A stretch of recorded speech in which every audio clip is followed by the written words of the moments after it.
오늘 함께 나눌 말씀은 요한일서 4장 말씀입니다. 우리 주보 안쪽에도 말씀이 있습니다. 요한일서 4장 7절에서 17절까지 말씀, 우리 한 절씩 교독해서 읽고요. 마지막 17절 한 목소리로 같이 읽도록 하겠습니다. 제가 먼저 7절 말씀 읽겠습니다.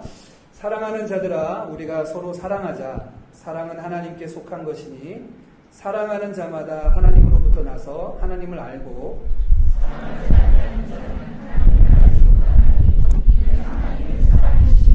하나님의 사랑이 우리에게 이렇게 나타난 바 되었으니 하나님이 자기의 독생자를 세상에 보내심은 그로 말미암아 우리를 살리려 하심이라.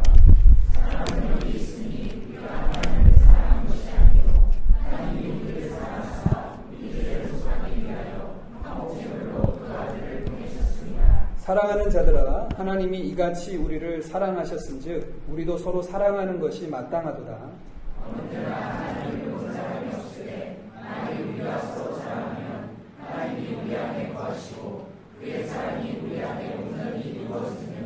그의 성령을 우리에게 주심으로 우리가 그 안에 거하고 그가 우리 안에 거하시는 줄을 아느니라.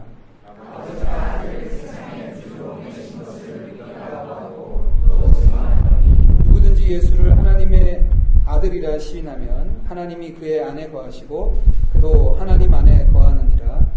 하나님이 우리를 사랑하시는 사람을 우리가 알고 믿었느니 하나님은 사랑이시라. 사랑 안에 거하는 자는 하나님 안에 거하고 하나님도 그의 안에 거하시느니라. 좋습니다. 이로써 사랑이 우리에게 온전히 이루어진 것은 우리로 심판날에 담대함을 가지게 하려 함이니 주께서 그러하신 것 같이 우리도 이 세상에서 그러하리라. 아멘.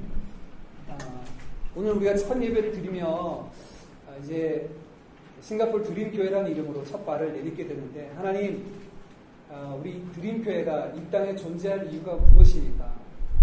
하나님께서 우리 공동체를 믿음의 공동체로 세우시고 우리를 이 땅에 세우시고 또 함께 하시고자 하신 하나님의 뜻이 무엇입니까? 계속 구하는 시간들인 것 같습니다. 그 중에 특별히 이제 첫 예배를 준비하며 하나님 그 말씀을 함께 나누기를 원합니다. 우리 공동체를 통해서 하나님께서 이루고자 하신 뜻이 무엇입니까? 한 2주, 3주 정도 함께 첫 예배의 말씀, 우리 교회를 통해서 이루고자 하실 하나님의 뜻을 구하며 이제 기도하며 하나님 앞에 여쭙고 있는데, 하나님께서 제 마음속에 그래, 싱가포르 드림교회는 말이야 이런 모습 때문에 필요한 거야. 이런 계획 때문에 이 싱가포르 땅에 내가 세우기를 원해. 이렇게 보여주시지 않고요. 저한테 뭘 마음에 주셨냐면 요즘 교회에 대한 부분들을 마음에 새겨주시더라고요. 오늘날 교회의 모습. 장성원 목사, 오늘날 교회가 어떤 모습이냐. 오늘날 교회의 모습을 보게 하셨습니다.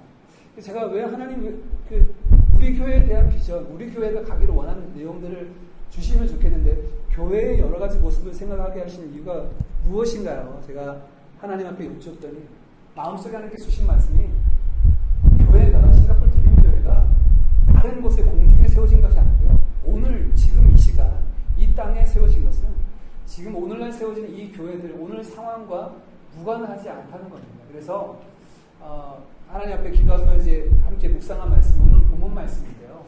우리 교회가 이 땅에 세워지는 것은 지금 현실의 모습들, 오늘날 세워진 이 땅의 교회들의 모습과 무관하지 않기 때문에 그 속에서 하나님이 찾으시고 그 속에서 하나님께서 구하시는, 우리 교회 이름처럼 하나님이 꿈꾸시는 교회가 무엇입니까? 구하게 되었습니다. 먼저 보게 된 것이 오늘날의 교회인데요. 여러분, 오늘날 우리가 들려지는 교회의 소식들이 기쁘고 좋은 소식보다는 슬프고 무거운 소식들이 많지 않습니까? 부끄럽지만 가장 많은 이야기가 목회자의 타락이 아닌가 싶습니다. 목회자들이 도덕적으로 또 윤리적으로 타락한 모습들이 가장 뉴스를 통해서 우리를 가슴 아프게 하는 소식이고요. 교회들도 덩달아 세속화되는 모습들이 우리를 또 슬프게 합니다. 제가 한 일주일 정도 전에 한국에서 같이 사역하던 목사님이 계셔서 이제 전화로 근황을 알리고 기도 제목을 함께 나누었습니다. 요즘 어떻게 지내시냐, 사역이 어떠냐라고 얘기했더니 목사님 마음이 참 무겁습니다 말을 하면서 교회가 이렇게 돼야 되는 거 아닙니까? 라고 같이 동력자들과 또 교인들과 함께 나누면 당신은 뭐가 잘났기 그렇습니까? 하는 반응으로 이렇게 와서 오히려 내가 정말 하나님의 뜻을 구하는 삶을 사는 것이 참 어렵구나라는 것을 느껴서 마음이 더 무겁다라는 이야기를 들려줬는데, 이야기를 들으면서 제가 참 마음이 무겁고 아프더라고요. 교회가 바른 것이 무엇인지도 알면서 그것을 향해 달려나가려고 하는 사람들을 당신 뭐가 잘났게 그러냐 라고 하는 말을 한다는 것은 참 지금 오늘날 우리의 교회 모습을 민낯이 그대로 드러나 보여주는 것이 아닌가라고 생각이 되었습니다. 이런 모습이 오늘날 교회 모습이 사실 오늘날의 모습만이 아니라 성경에 보면 구약의 이스라엘의 모습 속에서도 이 모습들이 나타난 것을 보게 됩니다. 영적으로 거룩하지 않고 도덕적으로 타락했으며 결국 세상 가운데 하나님의 백성으로 어떤 역할을 감당하지 못했던 것이 구약 이스라엘의 모습임을 우리가 봅니다. 그 중에 구약 성경에 열왕기상 8장 7절 말씀에 보면 우리 같이 8장 57절 말씀에 같이 한번 읽어볼까요? 우리 하나님 여호와께서 우리 조상들과 함께 계시던 것 같이 우리와 함께 계시었고 우리를 떠나지 마시오며 버리지 마시었고. 이 열왕기상 8장 말씀은 솔로몬이 성전을 건축하고 난 이후에 하나님 앞에 봉헌하며 드렸던 기도입니다. 근데 그 기도의 내용 중에 한 부분인데, 하나님 저희가 성전을 봉헌하여 하나님 앞에 올려드립니다.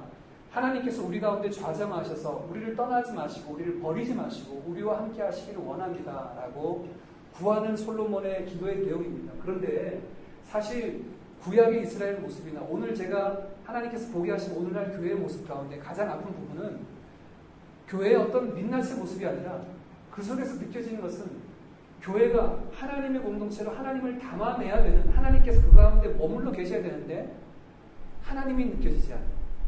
하나님의 부재처럼 느껴집니다. 이것이 오늘날 교회의 아픔과 문제가 아닙니다. 이스라엘의 공동체도 마찬가지였습니다. 솔로몬이 여호와의 성전을 건축하여 하나님 앞에 올려드리면서 하나님 저희 가운데 좌정하시고 떠나지 마십시오라고 하나님 앞에 간구했는데, 실제로 이스라엘의 역사를 보면 그렇지 못했습니다.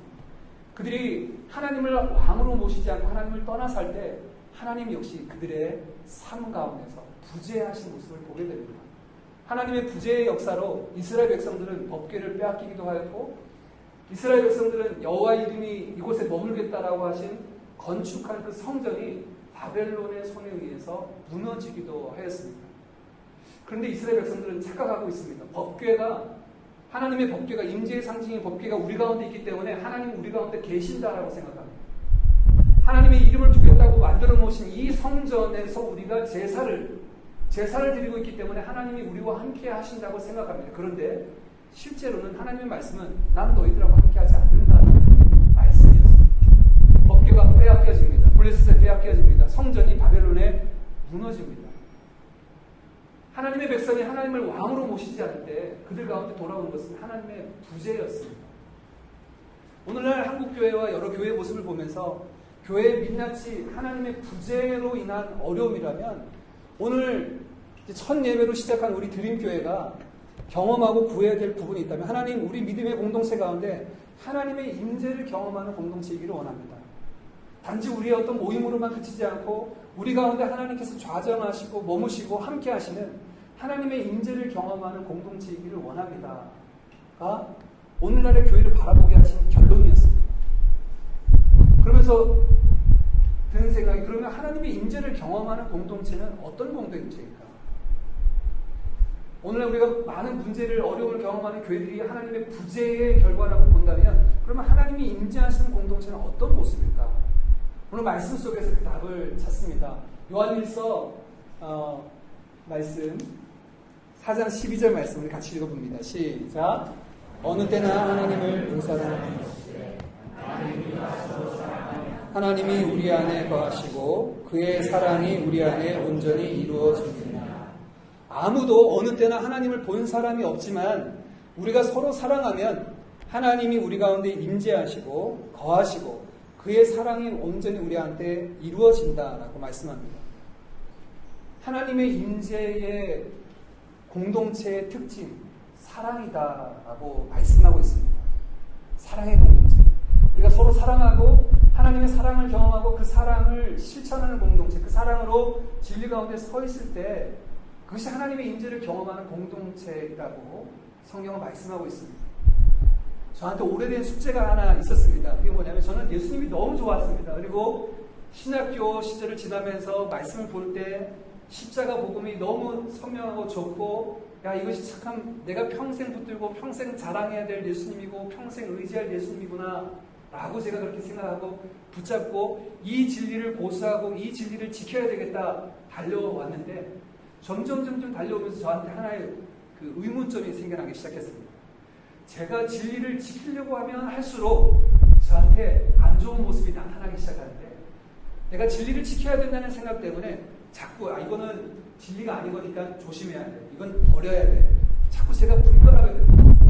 말씀을 들으면서, 다른 목사님들의 말씀을 들으면서 저거는 진리에서 조금 벗어난 말씀인데 분별하게 되다가, 처음에는 분별하다가 나중에 되니까 비판하게 되더라고요. 저렇게 말씀을 전하면 그건 복음이 아닌데, 하나님의 말씀의 원뜻이 아닌데, 분별해서 출발해서 비판하게 되고, 비판하다 보니까 결국 제 모습이 어떤 모습이었냐면 너무 편협하게 되었어요. 같은 형제 자매인 믿음의 공동체 안에서도 저분은 하나님의 말씀을 잘 이해하지 못하는 분, 이렇게 자꾸 나누어지면서 제가 진리를 지키고 있고 진리를 내가 붙잡고 있고 진리를 내가 좋아하고 즐기고 있고 진리 가운데 거한다라고 하는 제가, 제 모습이 점점 좁아지고 편협해지고 있더라고요. 그래서 가끔 이제 다른 교단의 목사님들을 만나서 이야기를 하고 있을 때 그분에게 제가 말로는 표현은 안 했지만 그렇게 이야기하는 것은 십자가 복음이 아니고 하나님 중심으로 말씀을 이해하는 게 아닌데 라고 하는 마음들이 이렇게 일어나기 시작해요. 그래서 점점 제 안에 제가 스스로를 가둬간다라는 느낌을 지울 수가 없었어요.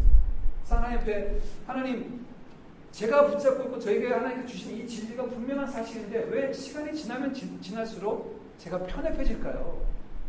하나님의 복음은 모든 믿는 자에게 구원을 주시는 하나님의 능력이 되는데, 누가 와도 괜찮습니다. 무슬림이 와도 괜찮아요. 불교도가 와도 괜찮습니다. 도교인이 와도 괜찮습니다. 누구라도 포용하는 것이 진리의 색깔인데, 저는 그 진리가, 십자가 복음의 진리가 너무너무 좋은데 그거를 붙잡고 가면 갈수록 저는 점점 편협해지고 좁아지는 거예요. 저 사람들하고 같이 못하겠다. 왜 진리를 모른다. 오랜 시간 지났는데 왜 십자가의 복음을 깨닫지 못할까. 제 스스로가 편협해지기 시작하는 거예요. 그래서 이게 왜 그럴까? 무엇이 문제일까? 찾아낸 결론이 있습니다. 그게 뭐냐면, 내가 알고 있는 진리가 표면적인 진리였구나. 진리의 참맛을, 나는 그 진리를, 십자가 은혜와 진리를 나는 풍성히 안다고 생각했는데 실제로 그 밑바닥에 있는 심층에 있는 진리를 제가 경험하지 못합니다. 그게 뭐냐면, 하나님이 저에게 찾아오셔서 깨우쳐 주신 것이 뭐냐면, 성원아, 진리의 색깔은 사랑이다. 진리의 색깔이 사랑이랍니다. 저는 그 전까지는 진리, 저한테서의 어떤 십자가 복음과 하나님의 말씀의 진리는 마치 면도칼 같았습니다. 이거는 바른 거야, 이건 그런 거야 라고 막 어떤 것을 쪼개기도 하고 나누기도 하고 나의 쓴 어떤 칼처럼 그런 모습이었는데, 하나님이 저에게 찾아오셔서 말씀하시는 그 진리의 색깔을 깨닫게 하시는 것이 진리가 사랑이라는 거예요. 진리의 색깔이 사랑이라는 것입니다. 특별히 그것을 깨닫게 하시는 말씀이 오늘 본문 말씀입니다. 하나님의 임재의 공동체의 특징이 사랑인데, 사랑일 뿐만 아니라, 왜냐하면 왜 하나님이 거하시는 공동체의 특징이 사랑이냐면 하나님이 사랑이시기 때문에. 하나님이 사랑이시다라고만 말씀하시고 그치는 것이 아니라, 오늘 요한일서 우리가 읽은 이 4장 말씀은 끊임없이 우리에게 얘기하시면서 진리 되신 예수 그리스도를 이야기합니다. 진리 되신 예수 그리스도를 얘기하는데 그 진리 되신 예수 그리스도가 사랑이라고 말씀하고 있습니다. 요한일서 특별히 우리가 읽은 말씀 4장 15절과 16절 제가 묵상을 하면서 이렇게 체크해놓은 부분인데요. 요란하죠? 너무 컬러풀하죠? 15절과 16절이 우리가 갖고 있는 진리의 색깔이 사랑이라는 사실을 분명하게 보여주는데요. 15절과 16절은 두 절이 대꾸를 이루고 있습니다. 똑같은 사실을 표현해주고 있는데요. 똑같은 사실은 붉은 글씨입니다. 붉은 글씨 15절 말씀해 보면 하나님이 그의 안에 거하시고 그도 하나님 안에 거한다. 16절도 말씀하십니다. 하나님 안에 거하고 하나님도 그의 안에 거한다. 하나님과 동행하고 하나님의 임재를 경험할 수 있다라고 말씀하시는데, 먼저 15절은 어떤 자가 그것이 가능한가? 예수를 하나님의 아들이라 시인하는 자, 예수님을 그리스도요 살아계신 하나님의 아들이라고 시인하는 자가 하나님께서 그의 안에 거하시고 하나님도 그의 안에 거하시고 그도 하나님 안에 거할 수 있다라고 말씀하고 있습니다. 그런데 똑같은 이야기를 16절 한 번 더 반복하면서 16절은 다른 표현을 얘기합니다. 우리 16절 노란 글씨만 읽어볼까요? 같이 있습니다. 시작. 사랑 안에 거하는 자는. 네. 사랑 안에 거하는 자는. 같은 이야기입니다. 하나님 안에 거하고 하나님이 그 안에 거한다라는 한 심령에 관해서 말씀하시는데 15절은 예수 그리스도를 하나님의 아들이라고 시인하는 자라고 얘기했는데 16절 말씀은 사랑 안에 거하는 자라는 겁니다. 여러분 그렇다면 15절과 16절 말씀에서 우리가 찾을 수 있는 결론이 있습니다. 15절 예수를 구주로 고백하고 믿음으로 고백하는 것은 곧 16절 사랑하며 살아가는 것을 말합니다. 예수님을 믿는다라는 의미는 사랑하며 산다는 말입니다. 왜냐하면 오늘 우리가 읽은 말씀에 초입에 그렇게 얘기합니다. 사랑하는 자들아 우리가 서로 사랑하는 것이 마땅하다. 왜냐하면 사랑은 하나님에게서 나온 것이고 사랑하는 자는 하나님을 알고 사랑하는 자는 하나님 안에 거하기 때문이다. 왜냐하면 하나님은 사랑이시기 때문이다 라고 말씀하고 있습니다. 그럼 예수 그리스도를 믿는 것이 우리 기독교 진리의 핵심입니다. 그리스도의 십자가와 부활이 우리 기독교 신앙의 진리의 핵심입니다. 그런데 성경은 그것이 뭐라고 얘기하냐면 사랑이라고 얘기합니다. 사랑입니다.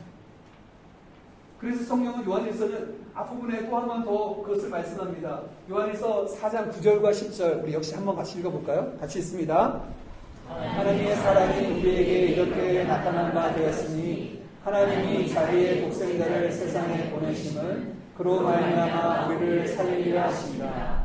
사랑은 여기 있으니 우리가 하나님을 사랑한 것이 아니요 하나님이 우리를 사랑하사 우리 죄를 사하기 위하여 화목제물로 그 아들을 보내셨습니다.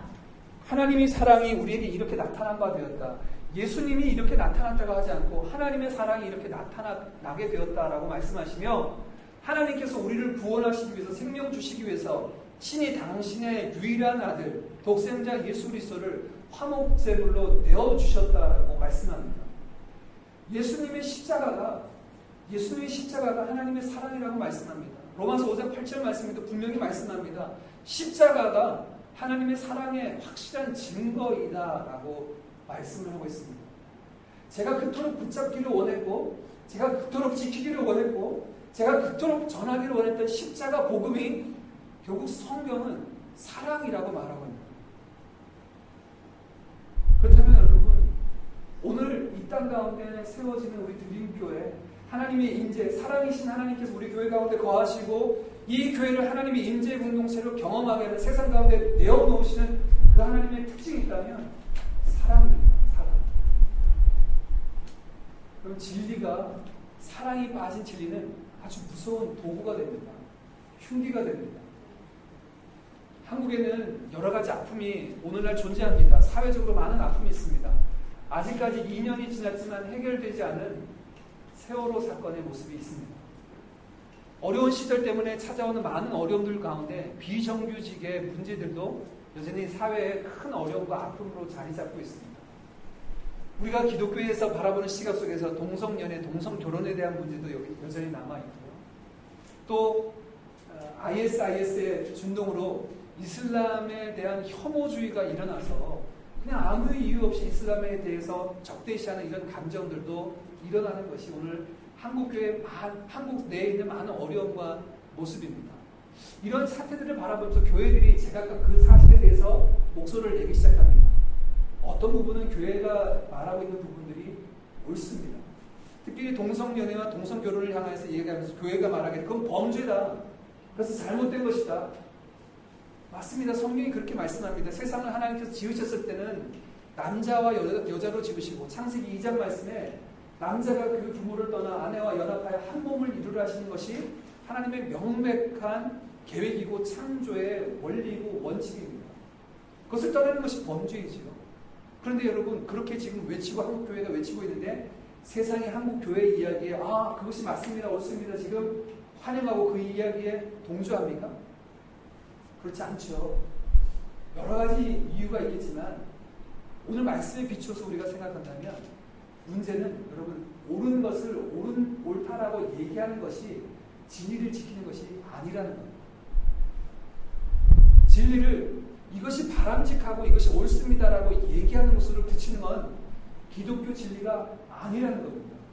오늘 요한에서 4장 말씀은 옳은 것을 옳다라고 얘기할 뿐만 아니라 그 아픔을 떠안고 가슴으로 안아주는 사랑이 있을 때만 그게 기독교의 참 진리요, 십자가의 사랑이고 십자가의 진리임을 이야기하고 있습니다.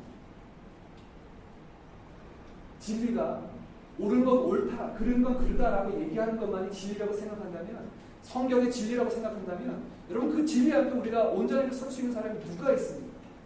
하나님의 말씀의 기준 앞에 옳다 인정을 받을 수 있는 사람이 아무도 없습니다.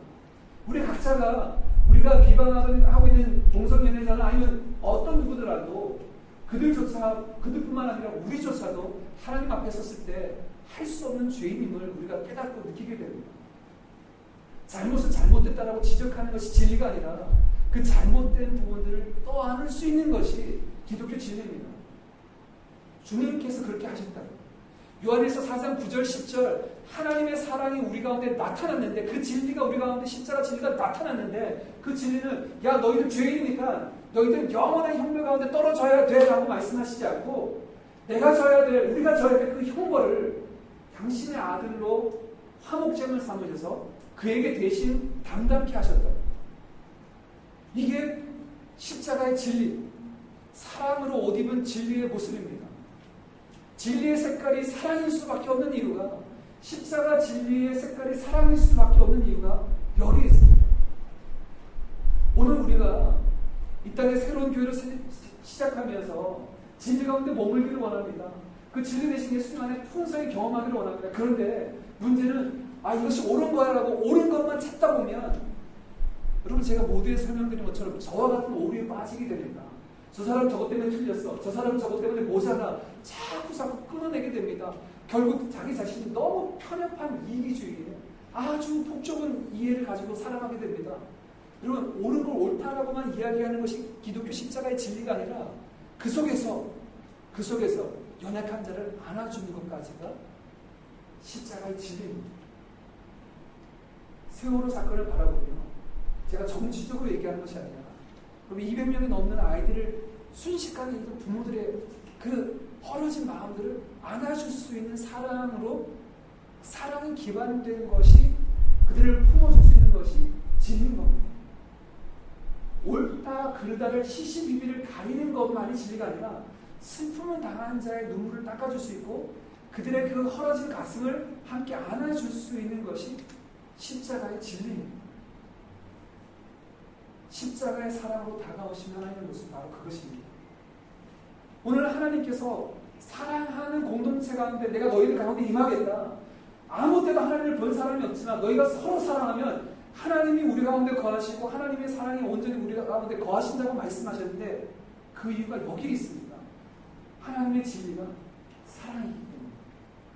사랑이기 때문에. 말씀을 묵상하고 첫 번 예배를 드리면 이 말씀을 여러분과 함께 나누기를 원하는 것은 드림교회가 진리 가운데 서 있기를 원하는데, 우리가 잊지 말아야 될 진리는 이 진리의 색깔이 사랑이라는 것입니다. 사랑으로 옷 입고 있는 진리를 우리가 이해하지 않고 우리가 알지 못하고 이 진리를 경험하지 못하면 우리는 또 다른 어떤 한편에 서서 칼을 들고 저 사람은 어떻다, 이 사람이 이렇다라고 난도질할 수밖에 없는 위치에 놓일 것입니다. 무슬림들, 우리가 품으로 안아줘야 될 자들입니다. 그들이 극단적으로 테러를 일으키고 어렵다 하더라도 그들을 품어줄 수 있는 넉넉한 사랑이 우리 가운데 있어야 할 것이 십자가 진리의 본연의 모습입니다. 무슬림들이 이러하기 때문에 무슬림들을 막아야 된다가 아니라, 우리는 막아야 되는 문제를 고민할 자들이 아니라 그들을 어떻게 품고 사랑해야 될 것인가, 그들을 어떻게 십자가의 사랑을 우리가 품어주고 섬겨야 될 것인가를 생각해야 될 것이 우리가 가지고 있는 진리의 색깔입니다. 드림교회가 시작되면서 이 진리의 색깔과 이 옷을 우리가 입기를 원합니다. 하나님의 사랑이시죠. 그 사랑이 십자가로 나타났대요. 그 사랑의 색깔이 우리를 정죄하지 아니하시고 정죄 받아 마땅한 우리를 대신해서 당신의 아들을 통하여 그 죄를 담당하게 하셨대요. 이 십자가의 진리를 우리가 경고에 쓰고 십자가 사랑의 전달자로 우리가 세워지기를 간절히 원합니다. 여러분, 우리에게 숙제가 있어요. 그러면 하나님, 이 믿음의 공동체 가운데 하나님의 임재를 경험하는 공동체가 되기를 원하는데, 그 하나님의 임재를 경험하는 것이 하나님의 사랑이기 때문에 우리가 사랑하기를 원하는데 어떻게 사랑해야 될까요? 어떻게 이 진리를, 사랑함으로 이 진리의 색깔을 드러낼 수 있을까요? 어떻게 사랑하는 것이 이 진리를 드러내는 것입니까? 오늘 본문에 힌트가 있는데 그게 뭐냐면 십자가입니다. 십자가. 여러분, 십자가로 다가오신 하나님은 한 번도 저를 정죄하지 않으셨어요. 야, 장성원, 내가 너 목사로 안수해줬는데, 너 세워줬는데 너 왜 그 모양이냐라고 정죄하지 않으시고 언제나 십자가로 다가오신 주님은 저를 품어주셨어요. 제 연약함을 안아주셨어요. 섬겨주셨어요. 함께해 주셨어요. 이것이 십자가의 모습입니다. 십자가는 다가가서 그들의 아픔을 안아주는 것입니다. 비록 그들이 죄인이고 그들이 져야 될 몫이 있고 그들이 헤쳐나가야 될 부분이 있지만 그것을 그들의 몫으로, 당신들이 틀렸기 때문에 당신들이 이 몫을 담당해야 됩니다라고 말하고 정죄하는 것이 아니라 내가 달려가서 그 짐을 대신 져주는 겁니다. 하나님께서 찾아오셔서 십자가 사랑을 말씀하시면서 알려주신 것이 그거예요. 우리가 사랑할 수 있는 방법, 하나님 어떻게 사랑의 공동체로 하나님을 담아낼 수 있을까요? 그 진리를 우리가 담아낼 수 있을까요? 십자가 외에는 없어요. 십자가의 방법밖에 없습니다. 십자가의 방법은 대신 져주는 겁니다. 마태복음 16장 18절 말씀에 예수님께서 그렇게 말씀하셨습니다. 누구든지 나를 따라오려고 하는 자는 자기를 부인하고 날마다 자기 십자가 지고 나를 쫓아라 말씀하셨어요. 십자가 지고 주님을 쫓아가는 삶이란 뭘까요? 저와 여러분에게 허락된 십자가라는 것이 무엇일까요? 도대체 우리가 그러면 기독교 고행주의, 우리가 날마다 우리를 고행하면서 나는 십자가 지고 쫓아가야 되니까 음식 먹는 것도 절제해야 되고 삶을 즐기는 것도 하지 말아야 되고 기독교 고행주의로 나가면 내가 십자가 지고 주님 따라가는 그런 삶을 살아가는 겁니까? 기독교 고행주의가 십자가 지고 따라가는 삶이 아닙니다. 오늘 우리가 요한일서에 나타나는 십자가의 사랑이 가서 대신 그 짐을 져주는 것이 십자가의 사랑으로 나타나는 것을 우리가 안다면 우리가 져야 될 십자가는 사랑입니다. 우리가 평생 주님을 따라가면서 날마다 우리 자신을 부인하고 지고 가야 할 그 십자가는 우리가 해야 될 사랑입니다. 사랑의 십자가. 내가 대신 그 사람의 몫을 대신 담당해야 될 그 십자가. 주님이 우리에게 찾아오셔서 나를 대신해서 그 죄짐을 대신 담당하셔서 십자가에서 그 삶을 드려주셨던 것처럼 이제는 우리도 그 사랑을 받은 자로 나아가서 그 사랑을 다른 사람의 짐을 대신 져주는 사람으로 함께 해야 됩니다. 우리 드림교회가 이 사랑을 담아내는 공동체이기를 원합니다. 정죄하고 비난하는 공동체가 아니라 진리를 붙잡으되 그 진리 가운데 어렵고 힘든 자가 있다면 그들의 짐을 같이 져주고 우리에게 왜 그 짐을 함께 동력하고 같이 지느냐라고 묻는 자가 있다면 우리 짐을 대신 져주신 예수님을 소개하는 자로 그 십자가 사랑의 전달자로 우리가 서기를 원합니다. 십자가의 방법은 사랑의 방법은 오직 십자가 외에는 다른 방법이 없습니다. 그럼 여러분 누구를 사랑해야 될까요? 우리의 사랑의 대상은 누구입니까? 오늘 본문 가운데 나타나는데요. 우리 뒤에 부분 19절 20절 말씀 같이 읽어보겠습니다. 같이 있습니다. 우리가 사랑하면 그가 먼저를 누구든지 하나님을 사랑하노라 하고 그 형제를 미워하면 이는 거짓말하는 자니 보는 바 그 형제를 사랑하지 아니하는 자는 보지 못하는 바 하나님을 사랑할 수 없느니라. 우리가 사랑함은 하나님께서 우리를 먼저 사랑하셨기 때문입니다. 우리의 존재가 참으로 이기적이고 악해서 서로 남의 짐을 먼저 져줄 수 있는 그런 넉넉함이 우리 가운데 존재하지 않습니다. 그런데 그것이 가능한 이유는 주님께서 우리의 생명을 대신 져주셨다. 우리의 죄값을 대신 져주셨다라는 사실을 경험할 때 그 사랑의 자리로 나아갈 수 있습니다. 그런데 우리 20절 말씀 그 사랑의 출발점을 어디로 잡고 있냐면 형제라고 얘기합니다. 형제 사랑입니다. 누구든지 형제를 사랑하지 않으면 하나님을 사랑하는 것 아니고 진짜 사랑을 모르는 것이라고 이야기합니다. 20절 말씀 묵상하면서 형제 사랑이 두 가지가 있는데 첫 번째 형제 사랑은 쉬워 보이는데 이게 굉장히 어려운 겁니다. 사실 여러분 우리가 가까이 안 지내는 사람, 좀 거리가 있는 사람, 또 이해관계가 없는 사람을 사랑하고 좀 섬겨주는 건 어렵지 않습니다. 그런데 어려운 부분이 있어요. 굉장히 가깝고 이해관계가 얽혀있는 사람들을 사랑하는 게 참 어렵습니다. 그래서 가족들 가운데 굉장히 어려운 부분들 많이 경험하는 이유가 뭡니까? 별거 아닌데 같이 부딪히고 살다 보니까 다른 부분인데 사랑하지 못할 때, 용납하지 못할 때 부부 안에, 가족들 안에 서로 이렇게 어려움들을 경험하지 않습니까? 결국은 사랑의 출발점이 형제인데 이 형제 사랑이 굉장히 어려우게 맨날 부대끼는 거예요.